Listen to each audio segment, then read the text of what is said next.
of force of the military in Greenland. Here's the speaker. I don't think anybody's talking about using military force in Greenland. They're looking at diplomatic channels and all. The White House said they're keeping military options there open. The U.S. always has military options for everything. I think it's a general statement. I think with Greenland, it's very clear that we are working on their diplomatic channels. My own governor of my state, Louisiana, has been appointed to that for that role, an emissary, and we expect a productive outcome of that. I think it's not against Greenland's interests. There's a lot of thoughtful discussion to be had there, and that's what we expect is going to happen. So all this stuff about military action and all that, I don't think it's I don't even think that's a possibility. I don't think anybody's seriously considering that, and in the Congress, we're certainly not. Why is President Donald Trump pushing to take control of Greenland? Let's take a look.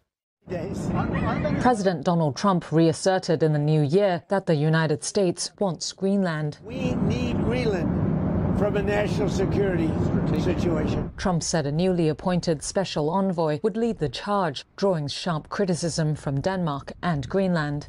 Let's take a look at why Trump is interested in the vast Arctic territory.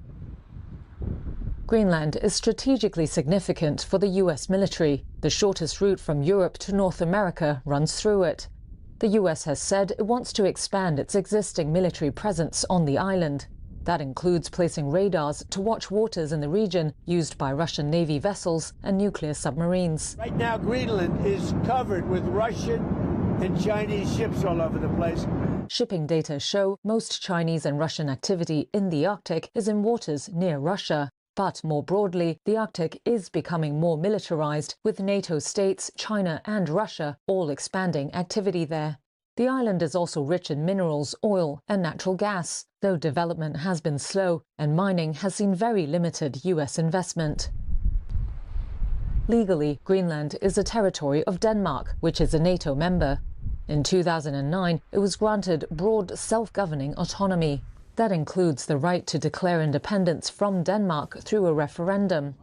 Polls show most of Greenland's 57,000 inhabitants back independence. But many of them also fear a hasty move for independence could leave them worse off and expose the island to the U.S. The U.S. military has a permanent presence in an airbase in northwest Greenland. In 1951, the U.S. and Denmark made an agreement. It gave the U.S. the right to move around freely and construct military bases on the island as long as Denmark and Greenland are notified. Trump offered to buy the island during his first presidential term, a move Danish Prime Minister Mette Frederiksen called absurd. In late 2025, Trump named a special envoy to Greenland, Louisiana Governor Jeff Landry, who publicly backs the idea of the island becoming part of the U.S. Frederiksen has since said Denmark wants to continue being a good ally of the U.S., while also saying that Trump's threats should be taken seriously.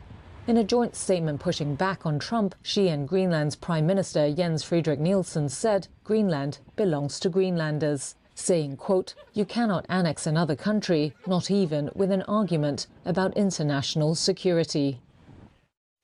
The United States seized a Russian-flagged oil tanker that was being shadowed by a Russian